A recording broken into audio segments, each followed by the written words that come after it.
Tanaman beringin merupakan jenis tanaman yang dapat berkembang menjadi besar.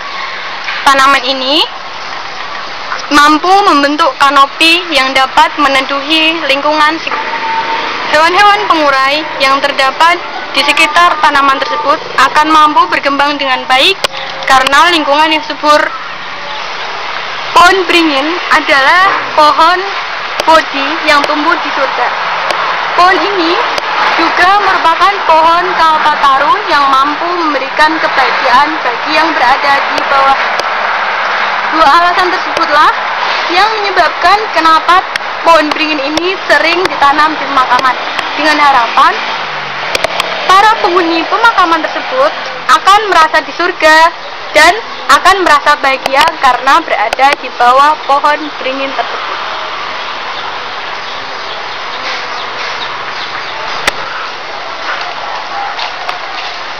Pohon kepuh berukurannya cukup besar dan memiliki biji yang mengupas.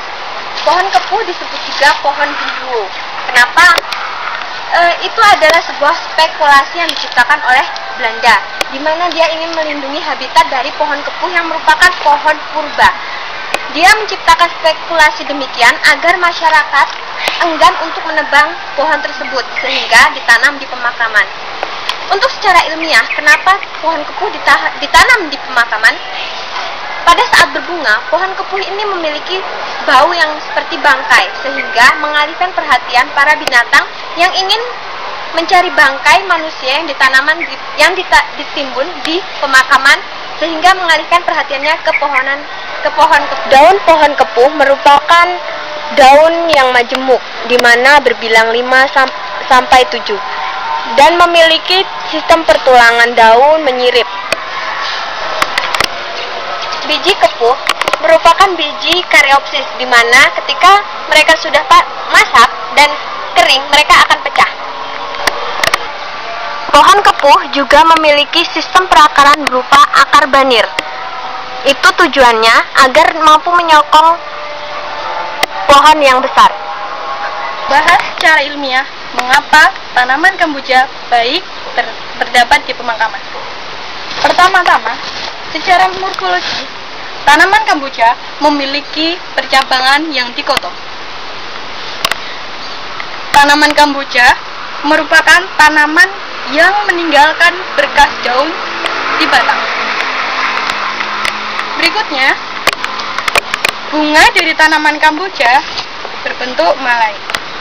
Di setiap bunganya memiliki mahkota yang berjumlah 5 dan berwarna putih.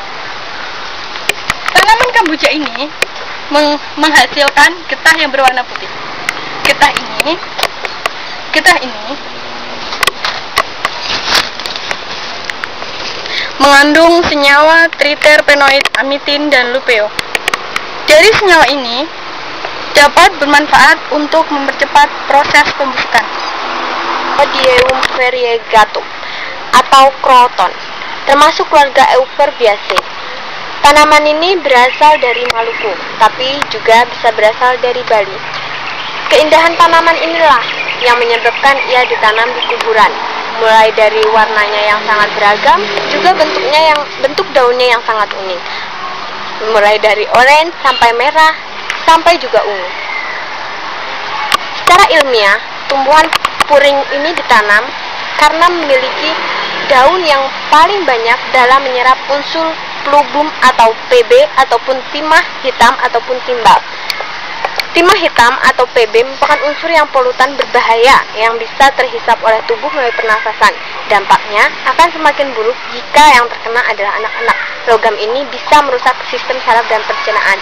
Itulah alasan mengapa tumbuhan puring ini ditanam di kuburan, agar hewan yang berada di dalam tanah seperti cacing maupun pengurai lainnya dapat bisa bertahan hidup dengan baik di tanah dan mampu menguraikan jasad yang ditanam.